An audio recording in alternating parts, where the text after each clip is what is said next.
Hi, welcome. I can't see who's joining on my end here, but I do see the numbers. I'm going to give it a minute or two for everybody to just join. So now's a good time to grab a water, grab a snack, get ready. Thanks for joining.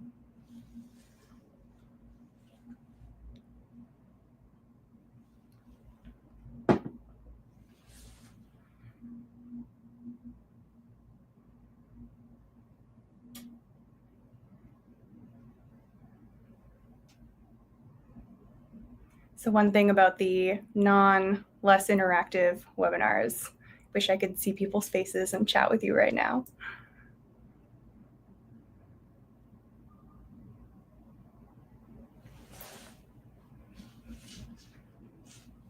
We've got a couple more. Hi guys, welcome. Thanks for coming.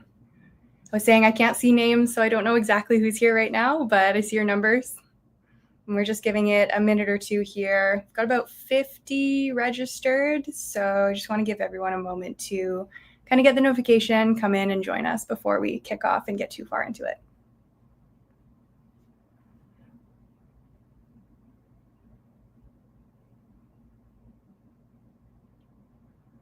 Okay. Cool. We're almost at the 2-minute mark here. We've got a couple of sort of like intro things to go over first. So I'm going to just get us started. So first thing being, hi. Thanks so much for being here. This is a webinar on sort of how to build genuine friendships as an adult. This is a topic that's very close to my heart, something that I love chatting about, and something that I have really struggled with in the past. So being able to kind of talk about it and share it with people, I'm really excited to do that. And yeah, this is a webinar that I ran last week as well. So if any of you are here and you were on last week, I just want to give you a heads up that it's sort of the same material. It's again, we're talking about those same sort of actions. But yeah, so for those of you who are here, thank you so much for coming. And I just want to say, like, honestly, if you're here, then that is so amazing. I already know that you are an awesome person. And I'm not just saying that because I'm happy to kind of have you here, although I definitely am. Thank you for coming. But more importantly, it's because like the fact that you signed up for this and you showed up here today, you made that time and you showed up, it means that you really are the kind of person who takes action to achieve their goals and to kind of achieve the things that they want in life. So I think that that's super cool. And I'm really excited to kind of go over these things together today. So in your case, you're probably here because you've noticed like, wait a second, my whole life, I really have been surrounded by cool people. I made friends in school. I know I'm very social or likable. But when I look around me now at sort of this stage, I just don't have the number of friends that I'd like to have, or I just can't shake sort of a bit of a sense of loneliness. And I know that that's how I felt when I was really struggling with my social fitness after moving to a new city and experiencing a few friendship breakups. So I'm just going to pull up. There we go. Some slides to help us out here. Hi. Perfect. Okay. So today, the goal of this webinar is for you to learn exactly what you need to do to make new friends as an adult, because the way that we make and keep friends as adults is really different from how it was when we were younger.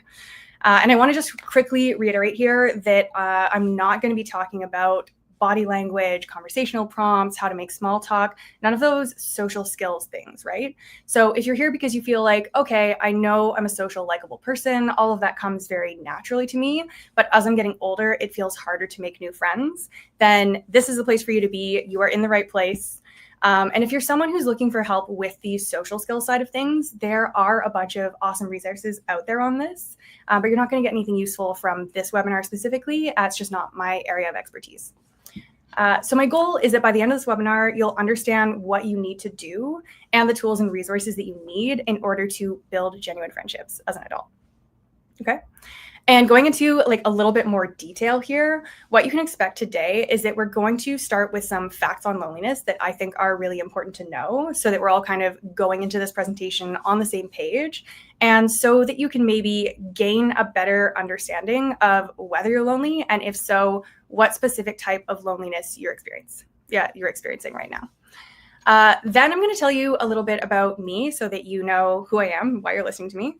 And I'm also going to share my story of how I went from being very lonely in my early and mid 20s to kind of building out the really amazing friendships and community that I have today. I'm also going to go over the 3 main actions that you need to take in order to make new friends as an adult. And these 3 actions are also going to correspond to 3 of the main things that people tell me they really want when they are sort of seeking new friends as an adult, like the 3 main how-tos that I get asked a lot. Then I'm going to make an offer for those of you who are interested in building your own communities.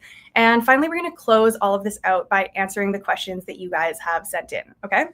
So please feel free to ask your questions in the chat as we're going here as well. I can see it over here. In fairness to the people who sent their questions sort of ahead of time, I am going to prioritize those ones.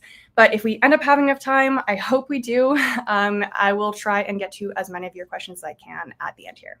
Okay, so let's get started. So first, I just want to acknowledge a couple of things here about loneliness. I know for me, when I was struggling with not having the number of friends that I wanted, it really felt like this personal failure. I was ashamed to admit it. I felt like there was something wrong with me, to be honest. So even though I knew, like, when I go out to a party or when I'm interacting with people, I know what to do. I know I'm friendly and I'm likable and I know how to be in a social situation. But I still kind of felt like deep down, maybe that's true, but obviously there must be something wrong with me because it just feels like it's harder and harder to make new friends when it used to be so easy. So in case any of that feels familiar to you, I want us to be super clear on one thing. If you don't have the friendship and connection that you want in your life right now, that is not your fault. There's not some like hidden flaw that's getting in your way. It's actually a very structural issue that a lot of people are dealing with right now. And in fact, 1 in 4 people globally report feeling very lonely. And another 27% of people report feeling at least a little lonely. So taken together, what that actually means is that half of the world is dealing to some extent with the pain of loneliness. So if you've ever felt like, wow, I don't understand how I'm at this point in my life where I'm feeling lonely like this, if you've ever worried that you're the only person who feels this way or that it's not normal, I just want to put those worries to rest because if you feel some level of loneliness, then you're actually in good company with literally half of the world. And the problem really starts to come up because we are just living in a time and a culture that simply does not prioritize human connection. So the reason I'm so passionate about this and why I've created the term social fitness is because I really do want us to fight back against this culture of individualism, right? I think, especially in North America, there's this narrative that you are supposed to succeed alone, be hyper independent, and not rely on anybody else. And that narrative is really killing our connections, and it's literally killing us. Because according to the World Health Organization, loneliness is actually linked to an estimated 100 deaths every single hour. Right? So you can tell that we actually do have quite a structural, quite a cultural problem. So if you've ever felt like it is weirdly hard trying to make friends as an adult or trying to build up a community, you're right. And one of the main things making it so hard is just the fact that you live in a hyper individualistic society that wants you to believe that you've got to do it all alone, but you don't. And what's so awesome, in my opinion, is that you're here today, which means that you've kind of noticed all of this. And instead of trying to like ignore it and hope it'll fix itself, which is, by the way, exactly the approach that I took in my early 20s, and I don't recommend it. It does not fix itself. You've decided to show up today and do something about it.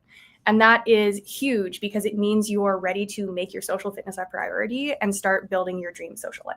So that is really, really cool. I'm so excited that you're here. Okay, and so I mentioned earlier that loneliness actually comes in a few different forms. So let's chat a little bit about what those are. Because I think part of the reason loneliness feels so stigmatized and a lot of people feel ashamed or embarrassed to admit when they're feeling lonely is because it feels like when you say I'm lonely, you're actually saying like, hey, I have no one in my life. I have no friends, no connections, no close relationships. But for most lonely people, that is not true at all. And the reason that's not true is because there are actually 3 different types of loneliness that we can feel. And this exaggerated sort of caricature of a lonely person that makes us feel ashamed of the word loneliness is someone who's experiencing all 3 types of loneliness at once. And I would bet you literally any amount of money that that's not you. So when you do feel lonely, you probably also feel somewhat confused. I know I felt super confused and ashamed when I was struggling with loneliness, because the thing is, you know, you're not spending every single day sitting around at home alone, right? You know that you do have some good connections in your life and you know how to socialize, and none of that fits in your mind with an image of a lonely person. So if you're wondering why you can be good with people and have good relationships but still feel lonely, this is why. So the three types of loneliness correspond actually to three types of social relationships that we need as humans. And the first type of loneliness is intimate loneliness, where you lack very close, deep relationships with people you can be vulnerable with and confide in. And so those relationships could come in the form of close family members, best friends, or romantic partners, really anyone who knows you deeply and who you feel that you can be vulnerable with.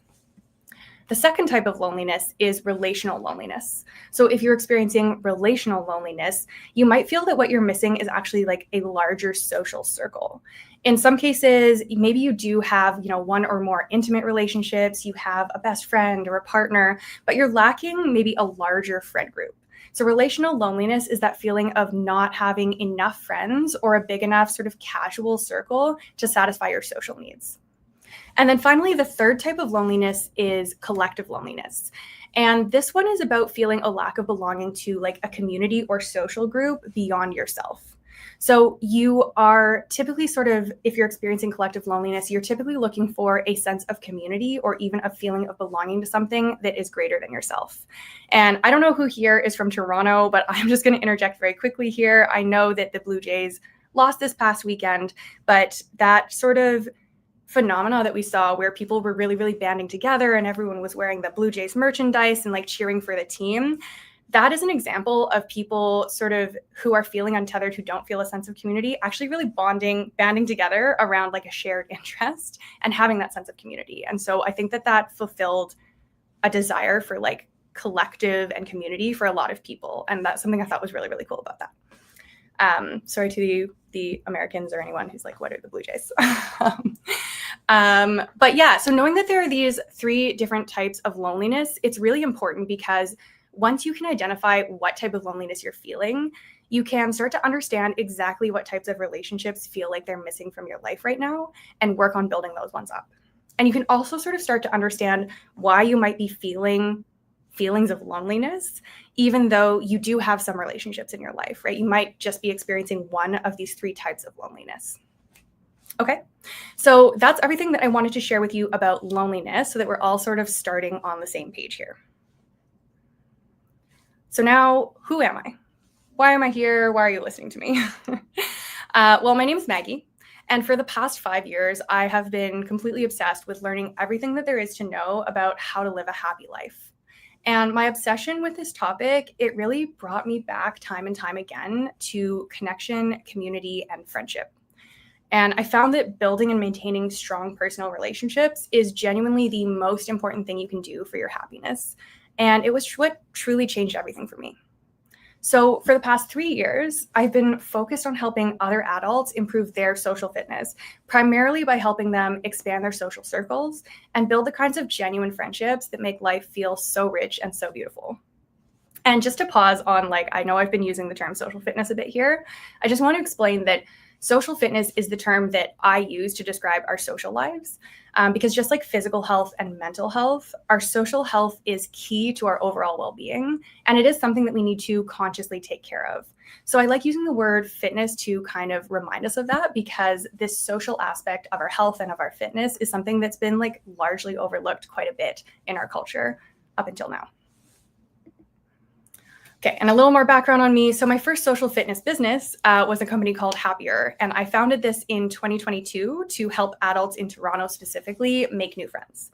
So I hosted more than 60 friend-making events over the course of just under 2 years. I built a community of more than 10,000 people. We were going viral on TikTok a lot.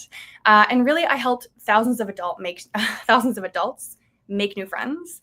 And for me, what I also did is I built up my own social life from this place where I felt lonely a lot of the time to where I am now, genuinely having the best friendships and the best social fitness of my life. Happier was actually featured on Global News and the Toronto Star. And so you can see me here on Global News Morning. I had to get up at like 5 a.m. for this interview. But it was, so amazing. Lovely to be there and sort of getting interviewed there. And this is just the headline and a quick quote from the Toronto Star. I pulled out this quote because I thought it was really cool and really interesting that the reporter who was covering my event, he admitted that he was kind of expecting people at a friend making event to be shy and to be wallflowers. But his experience and the people who showed up, it was the exact opposite of what he was expecting. So it kind of shows you that we have this idea that if people are lonely, they're probably shy or lacking in social skills. But that's absolutely not the case for the vast majority of people, right? He says, like, almost everyone I met was engaging and proactive in starting conversation. And this was a surprise. Okay, so that's where I am now and what I've achieved. But to really explain why I know so much and also why I care so much about this topic, I want to also tell you my story and how I got here. So let's go back to fall 2019. I was sitting at home sobbing on the couch while my now fiance tried to comfort me. What was happening is that we had just moved to Toronto so that I could go to law school. I didn't know anyone in the city, and I was unfortunately also going through a couple of friendship breakups with a friend group that just wasn't clicking anymore. And my move to Toronto was kind of the final nail in the coffin of those relationships. So basically, I was in a situation where I really needed to work on making some new friends. I wasn't too worried about it because I was starting school and I figured, as long as I make the effort, I'll be able to form new friendships fairly quickly, fairly naturally. No problem. So flash forward to maybe October or November of that year, and I am sobbing on the couch. And I honestly felt in that moment that I really wished I could just give up on making friends, because this was a time where I was feeling really, really rejected. A girl I'd been trying to be friends with had sort of rejected me twice in that same week. Once when I came up to chat with her by her locker, and she kind of rushed off and brushed me off a little bit. And then again, during one of our school's bar nights, they held these every Thursday, and the people who went to the law school would all kind of meet at the same bar.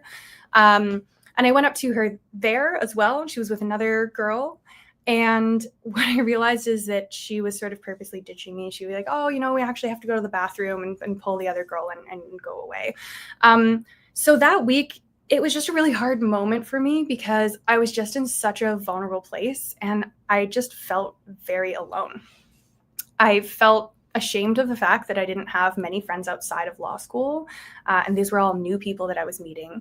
I was really scared of coming off as desperate or lonely or clingy. And I remember how much I hated putting myself out there and having to deal with the fact that some people just didn't like me. So that moment where I was crying on the couch is one that I will always come back to because I think that that is the loneliest I have ever felt. And it was such an awful, painful feeling. So if the loneliness you're experiencing is like that, or even if it's perhaps not quite as bad or as painful or as what I was experiencing in that moment on the couch, I just want you to know that I feel you. I understand exactly what it feels like to experience all kinds of different varying levels of loneliness. And I'm so sorry that you're feeling any of those levels because I know how much it hurts. But at the same time, I also have a lot of admiration for you because, again, you showed up here today to do something about it, which is something that I would have really struggled to do at that time, really showing up and taking action on it.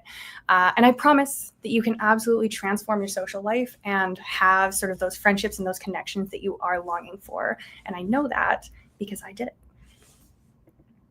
Okay, yay. So obviously I did not end up giving up on making new friends because of that one tough week that I had. I tried it out that evening and I went to bed and I got up and I tried again. I kept putting the effort in and I ended up making a handful of good friends during law school, which felt amazing. But then we all graduated and those friends that I had made became lawyers. And if you're a lawyer or you know anybody who works in law, you'll know why I'm kind of laughing about this because I was the only one of my friends who chose not to go work for like a law firm after school, which meant we were suddenly experiencing very different realities. I had way more free time than any of my friends because they were putting in like minimum 70-hour weeks as junior lawyers. And so suddenly I was back in this place again of needing to make new friends because I'd made a handful of friends and they were too busy to hang out very regularly at all. So crap, I need to make more friends again. And I realized that despite my efforts during school, I still didn't have the full social life that I really wanted. I was still longing for more friends, and I had these like very simple daydreams, right? I wanted to go on weekend trips away to cottages. I wanted to host dinner parties. I wanted to throw, a birthday party without worrying that my invite list was too small. And honestly, at the core of it, I just wanted people around me. I wanted to have the support and belonging of having a solid social circle. And I felt like I'd never really had that larger network in my life. So I realized that just putting myself out there and making the effort whenever I happened to be in circumstances to meet people wasn't going to cut it, especially because I probably wasn't going to be in those circumstances again. I just paid a lot of money for law school. We're not going back to school. So unless I did something really different, I was going to live my whole life not having the friendships and the social life that I was longing for. And without the automatic social structure of school to rely on, I realized that a lot of adults struggle to make new friends, largely because we're expecting friendship to happen organically, the way that it used to when we were young. But in adult life, friendship just isn't organic anymore. It actually takes work. So I started looking into friendship and doing my research, and I realized that if I was going to genuinely commit to making new friends as an adult, like not just having sort of a handful here or there, but really building out my social life, I was going to need three things. So I needed a way to meet new people. I needed to find community with people who were similar to me and maybe with people who were sort of experiencing the same struggles that I was.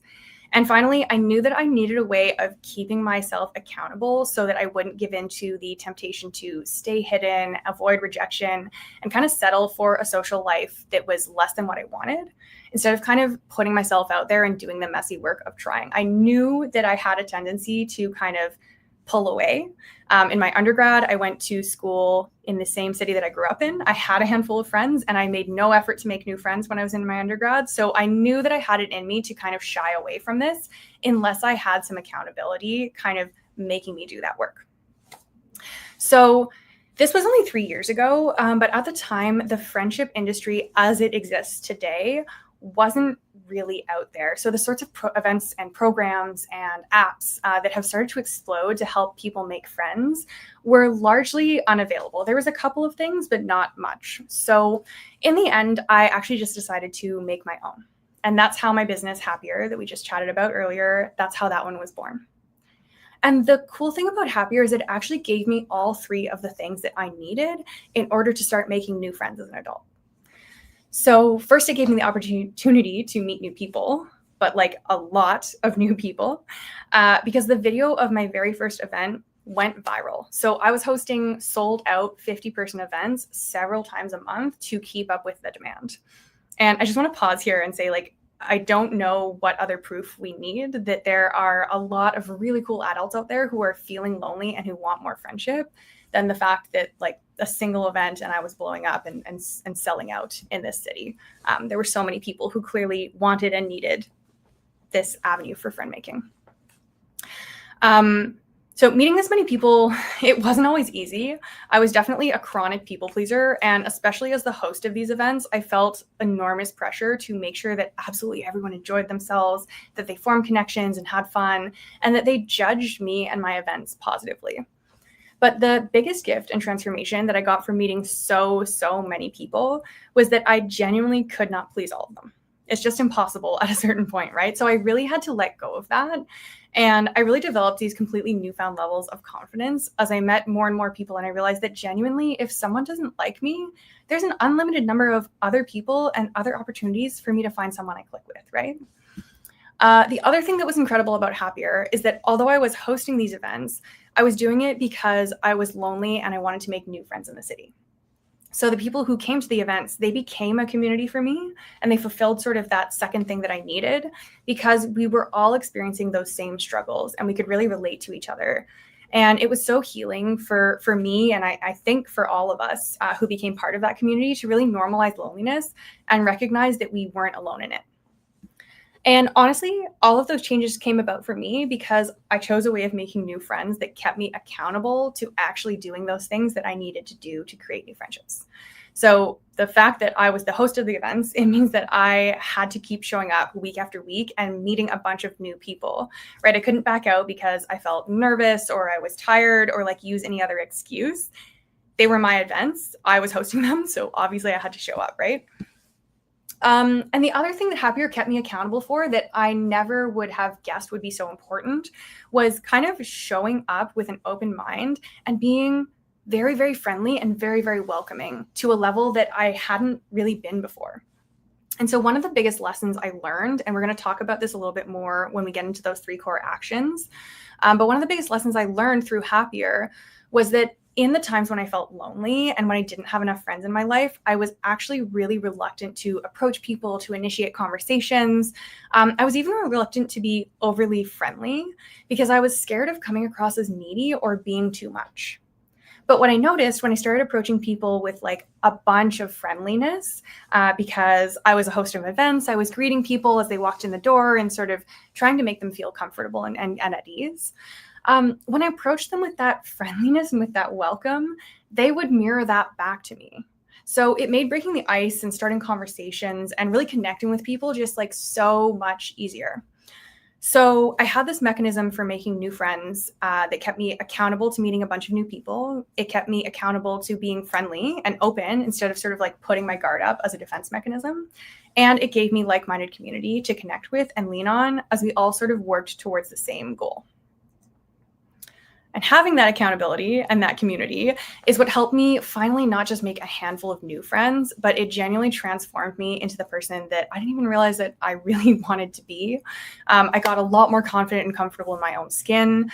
I gained a lot of skills in just sort of connecting easily with other people and bringing that openness and friendliness to new interactions with new people very automatically.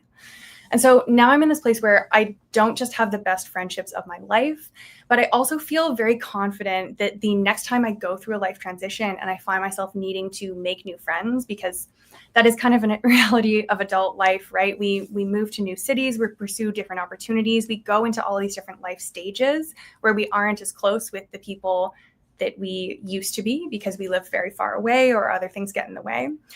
But I feel very confident the next time that I'm in sort of that kind of transition and I find myself needing to make more friends and build my social circle up, that I'll be able to build those up much more quickly and easily because of the skills and knowledge that I've developed. Which, speaking of, it's probably about time that we get into those details on the skills and the knowledge that you're looking for in order to make those new friends, right? Okay. So I've told you my story and how I got to the place that I am now, but my specific story is one where I became a community builder in order to find community. So for those of you who are here and thinking, listen, I really don't have the time or energy to build up a new community, I want to assure you that is completely fine. The core lessons that we're going over today, they're going to work for you even if you're not interested in sort of creating a full community or starting a business. You can repeat the exact same steps that I took to go from feeling lonely a lot of the time to being surrounded by close, genuine friendships without needing to build a business, okay? But for those of you who are interested in building your own community or putting together an offering that helps tackle loneliness in some way, I've got an offer after all of these lessons that we're about to get into for a tool that will help you do that. Okay, cool. So in this webinar, I promise to walk you through the main things you need to do in order to make new friends as an adult. We're going to go over those now, but I'm also going to kind of turn each of these actions into a how-to and go into detail on the main outcomes that you're probably looking for too. Because the 3 main actions you need to take in order to make friends as an adult, they're not going to really blow your mind, right? But it's the details on these actions and what they can do for you that are really going to help you transform your social fitness. So number 1, meeting a lot of people, like more than you might think. So one of the main things I told you about during my story was that I met a lot of new people. I genuinely met, I'm trying to hundreds of people every month, and I met thousands of people over the course of a year. This is honestly a key action that you need to take, not only to help you build genuine friendships, but also to help you go through a bit of a mental transformation when it comes to your confidence And honestly, I'm going to sound really corny here, so I'm sorry. But also when it comes to like your magnetism, I don't know what other word to use for this. So if you got a better one, let me know, please. But basically developing that like that magnetism where people really are drawn to you, they seek you out, they like you and want to spend time with you. That's something you're going to figure out and develop over the course of meeting a lot of new people. And you're not going to develop it in like a disingenuous way, but you're going to develop it because the more people you meet, the more that you will kind of take the mask off and just be very 100% genuinely yourself. And that's something that people can really see and can really get drawn to. So that's part of that. And a lot of the time when people talk to me about wanting to make new friends, they focus on the exact kind of person that they want to meet. So they'll tell me they want people who just click right away. They want people who are super similar to them in X, Y, and Z ways. And basically the main question that I get asked here is like, how do I find my best friends? People are really looking for that sitcom friend group or like those really, really close ride or die friends. And there's nothing wrong with that, right? That is something that we are trying to build towards. But the problem is that when you have a very specific vision of who you want to be friends with, it tends to actually get in your way. So you start thinking to yourself, okay, where am I going to go in order to meet these perfect best friends who are exactly like me? And then you basically enter this state of paralysis, right? Because there's no actual way to know where and when you'll find your best, closest, and most intimate friends. So maybe you'll see an upcoming friend making event in your city, or you'll see a meetup group that gets together every other week, but your beliefs are going to hold you back from going to those events, right? Because you'll think to yourself, well, no, the people who are like me probably wouldn't go to that event. I'm probably not going to meet people at this thing that I really connect with. And so you just end up staying at home. So instead of asking yourself where you can go to meet the exact specific people that you envision being friends with, I want you to just like let go of that for a moment and become very open to meeting a ton of new people and just seeing what that does for you. I want to acknowledge that like, yeah, you're not going to like or vibe with every single person that you meet. And that's okay, because what we're doing here is we're approaching making new friends by first building up quantity. And by bringing quantity into your life, by meeting lots of new people, you are creating the opportunities for you to find and develop that quality that you're looking for and those close friendships that just click. And the final thing I'm going to say on this piece is that we tend to think of friendship as like this single homogenous term, but the research shows that we actually have layers of friendship, right? And those different layers are all very important. And a simple way of thinking about these layers is to just think of it as exactly like those 3 types of loneliness we talked about before, right? So you're going to have your intimate relationships, immediate family or romantic relationships, closest friends. Then you're going to have sort of your social or relational relationships. That encompasses more of your casual friendships. It includes like activity friends or people on your soccer team. And then finally, you have that sort of outer circle, which is like acquaintances and larger community, even interactions with strangers that contributes to your overall social fitness. But these are people you don't have particularly close personal relationships, right? So instead of thinking about how do I build out those friendship layers from the inside out, so starting by focusing on trying to build really close, intimate relationships first, what I want to encourage you to do is to build up your social circle from the outside in. So going out and meeting a ton of new people is going to help you build up those casual acquaintances, those activity friends that you can go to concerts with, you can go hiking, you can try that new restaurant. And as you meet a lot of people and you broaden your social circle in that way, you're going to slowly narrow in on like, who of all these people do I feel closest to? And who do I connect with the best? And those relationships are going to deepen and develop into those close relationships and close friendships that you are looking for. So if you want to find the people that you truly click with, if you want to find those like best friends, just give yourself a goal of meeting a ton of new people, and do that by going out to community events, friend making events, getting on Bumble BFF, like just get out there with a very open mind of like, where are all these places that I can meet a lot of people?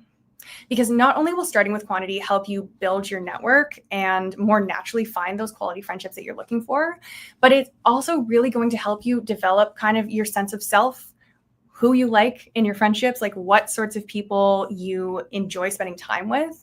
And you're going to build out like just that sense of who you are and attract similar like-minded people to you, because when you're being 100% yourself, other people can identify like, oh, that person is like me, and oh, that person seems really genuine, and they will sort of come towards you a lot more naturally. Okay. So that's number one, meeting a ton of people. The next action you need to take is to learn to be a friend in order to make friends. So in other words, you need to learn to kind of be proactive and be the person who initiates things. Be the person who says hi, who asks other people about themselves, and be very friendly and welcoming to new people. So I mentioned this earlier when I was talking about my story, but when I was lonely, I was trying to protect myself. I was trying to make sure that nobody knew that I was lonely. But in doing that, I was actually unintentionally giving off the vibe and the message that I was not that interested in the people I was meeting, because I wasn't going in very enthusiastically, right? And surprisingly, shocker, when I started approaching people with that like openness and friendliness instead of sort of having this barrier up, that was when I really noticed a difference in how people responded to me. Okay, and it's not like I was rude or unfriendly before, but the real difference here, and the one I want you to hopefully internalize, is that when you start approaching people in a super friendly way, like you're excited to chat with them, you want to get to know them, you're really interested in what they have to say, that is truly a magic key that is going to unlock so many more connections. Because what you've done is you've made other people feel safe and liked. And it's going to make them way more likely to take a chance on trying to connect with you, especially if you're really focused on being that person who does initiate. You're inviting people that you vibe with to grab coffee, go get dinner, whatever. And obviously, I have here like how to turn acquaintances into friends without feeling forced or inorganic, because this is the question that comes up a lot when people are talking to me, is like, how do I keep things organic? I don't want to feel forceful. I don't want to feel like unnatural in the friendships that I make, which is completely fair. And honestly, the easiest way to make sure you're not forcing anything is to just let people opt in or out from being friends with you. So you can be friendly and the person who invites other people into your life without seeming pushy or kind of taking it too far. It's quite easy. So if you are the person who invites others, just lean into being that. But if you invite somebody to hang out 2, maybe 3 times, and they just always have something else going on, and they're also not sort of trying to suggest alternate plans or invite you to things, then simply let it go. You might be surprised to find that some of these people are actually going to end up circling back to you, and they're going to start asking you to hang out, but some of them won't either. And that is totally fine, because you'll be implementing action 1. And you're going to understand more and more every single day that you truly have unlimited options for people to be friends with. So for every person that says no or chooses not to show up, there will be like 5, 10, 20 more people that you're going to meet and feel like a friendship spark with, for lack of a better word. And I want to tell you a story to kind of like illustrate this point and illustrate the big payoffs that you can get from doing this, which is actually about one of my closest friends. And one of my closest friends these days is actually a woman who showed up to my very first friend making event. And at the time, I remember her kind of telling me that she'd finally made the decision that she needed to really focus on making new friends and like actually invest her time and her energy into doing that. And what I think is really cool is that the very same day she made that commitment to herself, my event popped up for her on Eventbrite. So she signed up. And after that event, she reached out to 3 or 4 people who had been there, including me, and she invited us to go to like this new exhibit with her. And she ended up telling me, I think it was like a year or 2 later, she ended up telling me much, much later that she was actually so nervous to make that invite, and she was really scared of being rejected.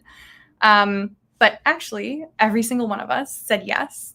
And way more importantly, because she took that initiative and she decided to be a friend in order to make friends, even though she was scared, even though she was nervous, she actually created a close, beautiful friend group. Okay, so there are 4 of us who are still going strong 3 years later, all because she took that initiative. And it didn't at all feel forced or unnatural, because people like being invited to things, right? So speaking for myself, I was so happy to be invited. I showed up, and 3 years later, I have some of my very closest friends, all because of that. So in order to turn acquaintances into friends without feeling forced or unnatural, all you need to do is take the initiative and invite people that you feel like you click with to hang out. And the key to keeping this from feeling like forced or unnatural is to just let people opt in or out. If they're not interested, or if they're not reciprocating invites or efforts, you can just move on and sort of spend your time and your energy with the people who do. Okay. And the final action that we're going to cover today is finding like-minded community and building an accountability so that when you leave here today, you won't just have the information that you need in order to succeed. You'll also hopefully have an idea of like the tools and systems that you should put in place to help you do it. So as I mentioned earlier in this call, having a mechanism that held me accountable to showing up, to being friendly, to taking that initiative, that was really the thing that allowed me to finally completely transform my social fitness. And the other thing that made a huge difference for me was having a community of like-minded people who were all working towards the same goal and experiencing the same loneliness that I was. And it was so nice to stop feeling alone in my loneliness, to really normalize it and recognize like, hey, yeah, it really is more difficult to make new friends as an adult, but that's not because of anything that's wrong with you. So there was just so much value in having people to share ideas with and learn from while we were all in this same stage and striving towards the same thing. So the final action I'm going to recommend that you do in following this plan to build genuine friendships as an adult is to find a way to join a community of like-minded people who are also trying to make new friends, or who have something in common, who you have something in common with to bond over. And also, and most importantly, to find accountability mechanisms that are going to work for you and help you keep that commitment you've made to yourself to make new friends, right? Because again, the how-to and the what you need to do, it's fairly easy. It's fairly simple. But the follow-through and actually doing those things, that's where a lot of the time people get tripped up. So having that accountability in that community is really going to make a huge difference for you. Okay, sounds doable, right? If you followed that first action to sort of find the people you really click with, find your best friends by going from quantity to quality. And if you followed that second action to turn your acquaintances into friends without it feeling forced. And if you followed action 3 to kind of find the community and accountability that will help you actually take actions 1 and 2, do you think you could make new friends? Do you think you could completely transform your social fitness and become someone who's surrounded by friends and community and has a full social calendar? Because I definitely think so too. So now I've told you my story. I've told you about how I was very lonely. I've told you kind of about the years I spent battling this and the years I spent finally working my way sort of through the solution. But I'm not anyone special, right? I don't have any particular gifts or natural attributes that allow me to make friends that you don't also have. We've already established that you've got the people skills, you're charismatic, you've just been missing kind of the how and the tools to make it happen. So now that we've gone over the 3 actions you need to take to make friends as an adult, and you've got a good grasp of that how, the final barrier that's really standing in your way is just taking action. So the reason I'm hosting these webinars is because I want everyone to have access to the knowledge that they need in order to start building genuine relationships and genuine friendships as an adult. I want to tackle and I want to beat the loneliness epidemic. I've been where you are now, and being on the other side, all I want is to help as many people as possible get to where I am and to build the best friendships of their lives. So that's why I'm sharing all of this information with you for free. And I'm going to keep sharing this information so that you and everyone else knows exactly what they need to do in order to make new friends, especially when you're at sort of just a stage in your life, in your adult life, where you're feeling underconnected. So for those of you who are here because you wanted to learn the steps to make new friends as an adult, I hope you've learned a lot and that you're going to go and take everything you learned here today and make those new friends. You may not necessarily want to build a whole business again, but you're ready to go out and join some existing communities and start finding those close friends that you're really looking for. And so if that's you, hopefully you've pulled up Meetup or Eventbrite, you found some sort of friend making or community event in your area, and maybe you've even purchased a first ticket. And that's awesome. I'm so excited for you, and I can't wait to hear how your friend making journey goes. That said, I know that some of you are here because you actually are interested in building your own community. Like me, maybe you want to be part of tackling the loneliness epidemic. Maybe you've always wanted to build your own community, but getting started just felt way too overwhelming. You might have an idea for a business that can help bring more people together or empower people to make more friends, or just generally help people improve their social fitness. So for any of you who are on this webinar that are aspiring community builders or aspiring social entrepreneurs, I'd like to offer you a chance to be a founding member of a 6-week launch program that I am putting out for community builders and social entrepreneurs like you. So if that's not you, thank you for being patient. I'm going to take a few minutes to explain this tool to the community builders, and then I'm going to answer the questions that you guys have submitted. Okay, so the tool I want to offer you now, while you're motivated and you're feeling ready to sort of take that first step and start building the community you've dreamed of, is a 6-week community launch challenge or program. And this 6-week challenge, it's going to be a little different from the challenges you might be used to or ones that you've done in the past, because one of the really cool ways that we are incorporating accountability into this challenge is by structuring it in a way that as long as you complete the challenge, you will win back the money you paid to participate in it, right? So you finish the 6 weeks, you do the actions of the challenge, you're going to win back 100% of what you paid to be part of the challenge. And I think this is a super cool like accountability and motivation strategy. I wish I had come up with it myself. But the basic premise is that by doing this challenge, I'm putting some skin in the game in the form of, putting your money on the line. You're going to be able to see for yourself, like firsthand, the power of having community and accountability on your side. Because you can listen to my story about how this worked for me. You can see how it worked for other people, but it's not really going to feel real until you see for yourself how community and accountability will work wonders for you. Okay, so let's chat about the challenge. What are you going to get when you sign up?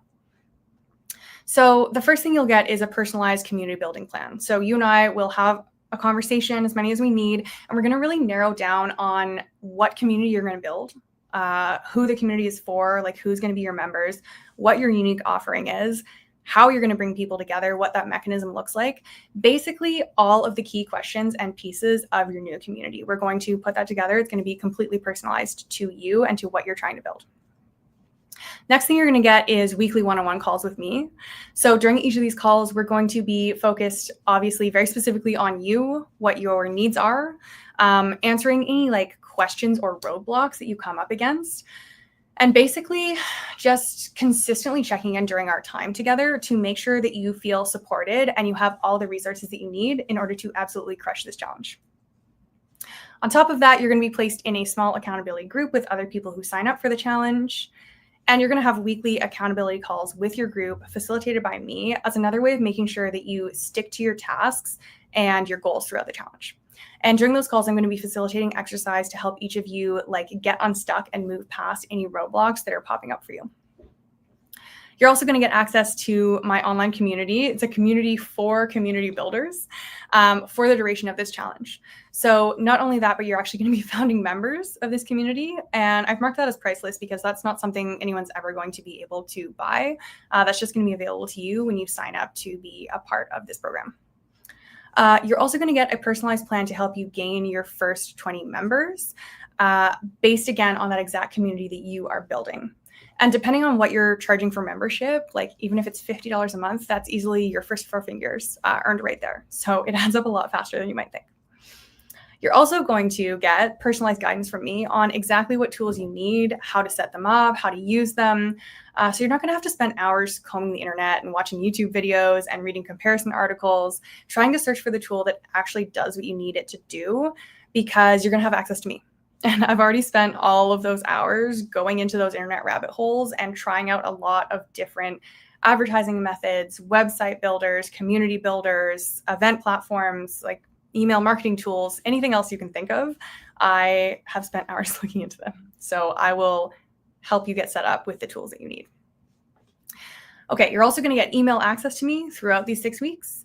So even though we're going to be on 2 calls a week, one with the full accountability group, one with just you and me, you're also going to be able to email me in between those calls whenever you run into questions, right? So you really have, again, that constant support and you're not getting held up waiting a few days when you run into problems that you need help with or like any roadblocks that are keeping you stuck.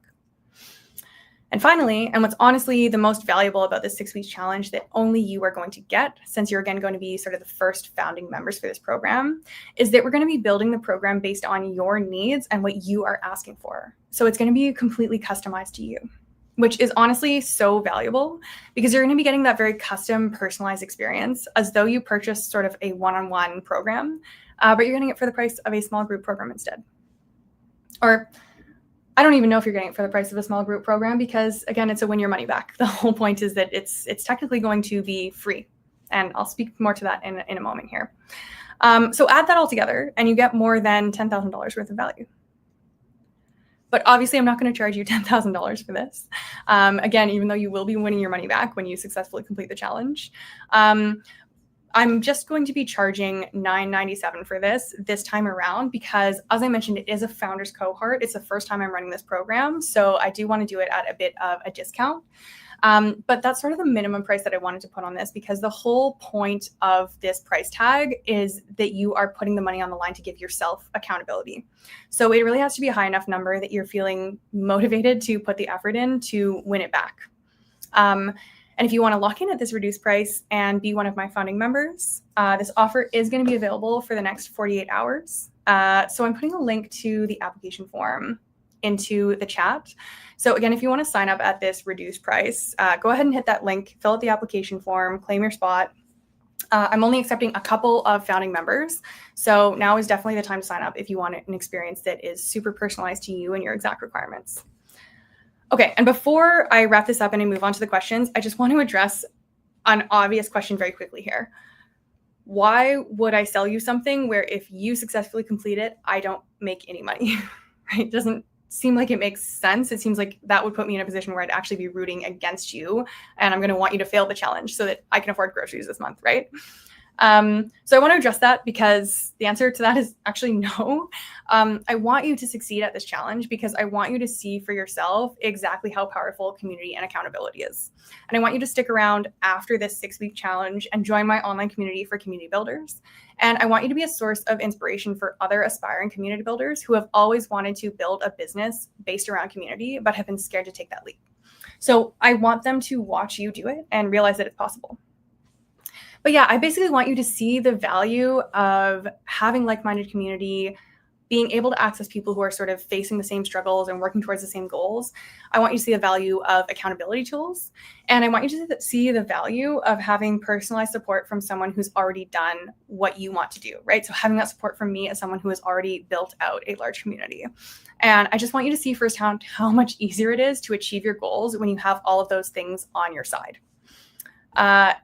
So if you were to join this challenge and fail and you walk away not trusting me, not getting any closer to building a community, not making any breakthroughs, and telling other people about that bad experience that you had with me, it would not be a win for me, right? Like it would be kind of terrible. So I promise this is a real offer. I genuinely want you to join the challenge and I genuinely want you to win your money back at the end of the challenge so that you will see the value in sticking around and being a part of my online community that is dedicated to supporting community builders like you.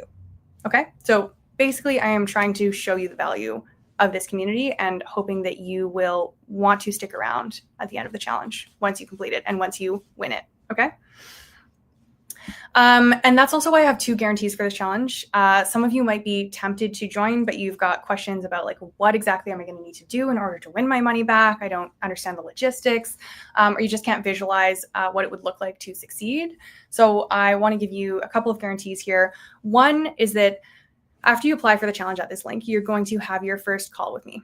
And during that phone call, you can ask me absolutely any questions you want to. You can get all the information you need.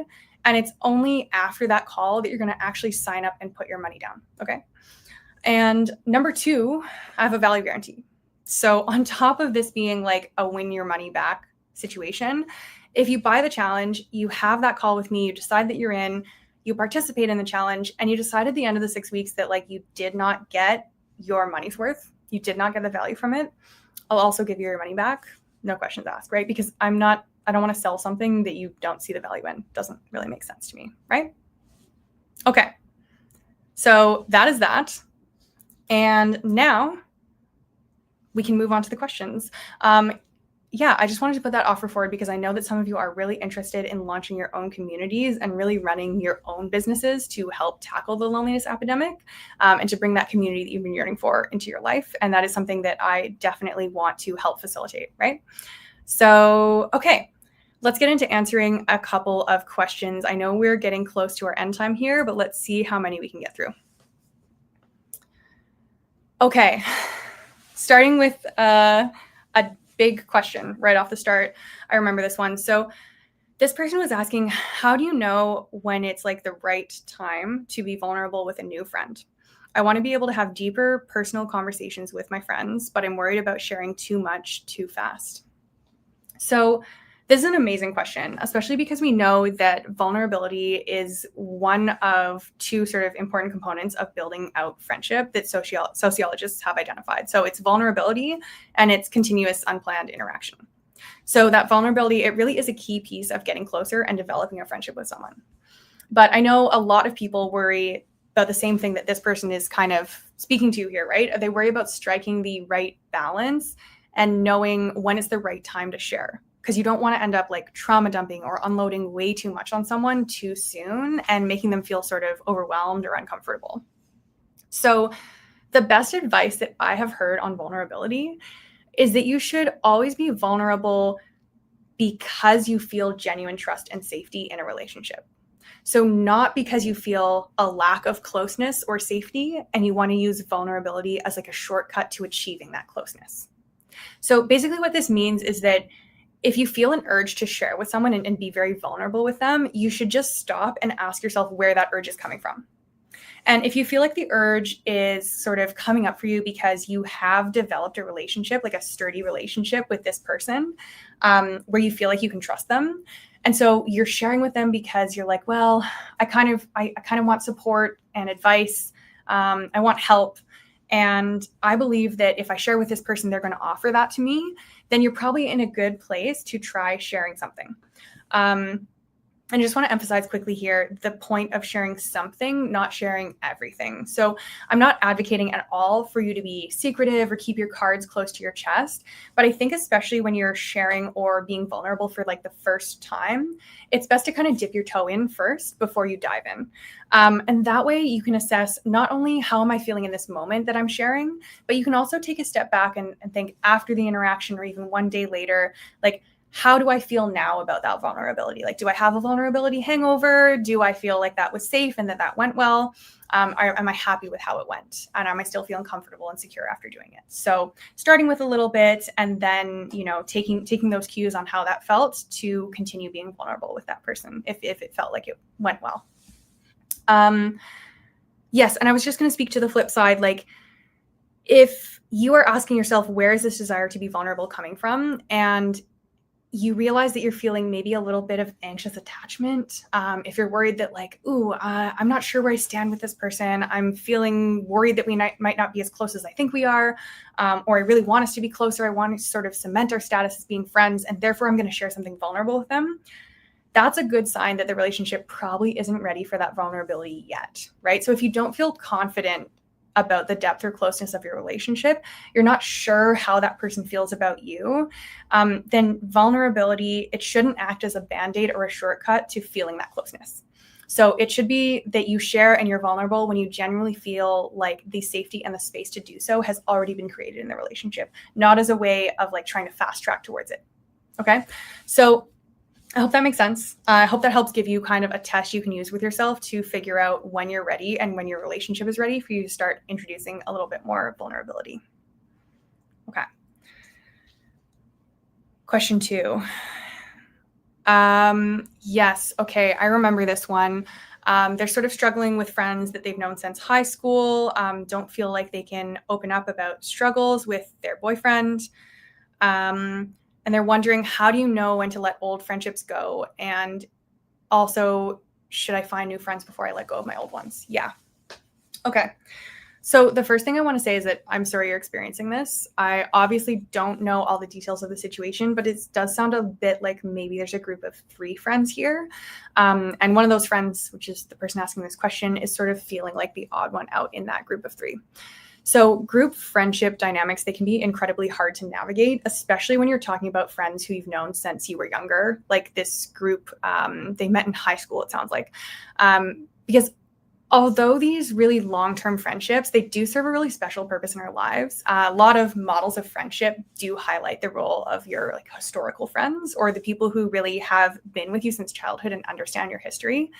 These friendships can also be some of the trickiest because when you grow up and you change, you can potentially end up becoming fairly different people. And those differences can really sort of chafe at the relationship. They talked about this during last week's webinar a little bit. But I'd really recommend the book Fighting for Our Friendships by Danielle Bayard Jackson. She's a friendship expert. She specializes in female friendship. I think the person asking this was a woman. So for you or for any other women on the call who are sort of navigating any conflict in their female friendships, that's what this book is really about. And it has a lot of really helpful advice and resources on that. And I want to highlight from Danielle's book, she talks about 3 affinities or 3 characteristics of female friendship that a lot of women see as being very important. And that's symmetry, support, and secrecy. And I do kind of see all of them at play here. I'm not going to get into too much detail because that's not really going to answer the question that you're asking. But just as a very quick overview, this sense you have that your friends are potentially like they're wishing that you were single, that speaks to the desire for symmetry, for us to be the same and kind of be on equal footing. And when you talk about not being able to tell these friends about fights with your partner, it sort of sounds like you don't feel the support that you'd want to from them, and you don't feel like you can share information about yourself with them. So that actually speaks to the other 2 elements of support and secrecy as well. So I would definitely recommend that book because I'm seeing some of those elements I think would be quite useful. But to answer your question here, on the question of when you know when to move on from a friendship, I unfortunately don't think there's a one-size-fits-all answer. I think the key thing I'm noticing in your description is that you don't feel like the friendships are healthy for you anymore. So that's an instinct that I would definitely pay attention to as you're making your decision. You should maybe consider sitting down and asking yourself, like, what are the things that I'm getting from these friendships? Do I feel supported and loved for who I am? And I think very importantly, how do I feel when I spend time with these friends? Do I usually leave the interactions feeling very tired and low? Or do I leave them feeling kind of happy and energized? Like, are these people filling my cup? And the other question I would ask yourself is just sort of related to communication in the relationship. So are these concerns or these things that you're struggling with in the friendship something that you feel like you can have an honest conversation about with your friends? And if the answer is yes, then even if it's scary, it's probably worth trying to have that conversation rather than like letting the friendship go right away. It's probably worth trying to have a conversation and really lead with the fact that you're talking to them because you care about the friendship and you want to keep it healthy and you want to sustain it for everyone involved. I think that is probably one of the best things that you can do to know when to let old friendships go is to just have that open communication, because we hear that a lot about romantic relationships, that communication is so important, but we don't hear it as much about our platonic relationships. So yeah, the final thing I'll say is that if you sit with yourself, if you have some of those difficult conversations and you end up deciding those friendships really don't feel healthy and they don't make you feel loved and you don't want them anymore, then it's probably not worth holding on to them for the sake of not feeling alone. Because just like with romantic relationships, a bad friendship can honestly be worse for your social fitness than being lonely for a little while as you build new friendships. And I think it's just really important to remember that just because some relationships end up not being good for us, it doesn't mean that that's the way all future friendships are going to feel too. So really making that effort to get out there, make those new friends, and find the people who do make you feel seen and loved and supported is really the thing that's going to matter the absolute most here. So I know those people are out there for you who are going to make you feel very seen and very supported. And I'm wishing you all the best in getting out there and finding them. Okay. And we are past time here, so I'm going to skip over our final question. But I just want to say thank you so much for joining me tonight. I really hope that you gained some valuable information here today. And for those of you who are interested in the 6-week community launch challenge, the link to apply to that is there in the chat. You're also going to be receiving sort of a link for that later on as well. And I'm really looking forward to getting started with our founders cohort. And I can't wait to connect with you. And finally, if you learned something valuable here today and you don't already follow me, you can find me on TikTok at Maggie Social Fitness and on LinkedIn as Maggie Uri. Okay, thanks so much, guys, and have a great night. Cheers.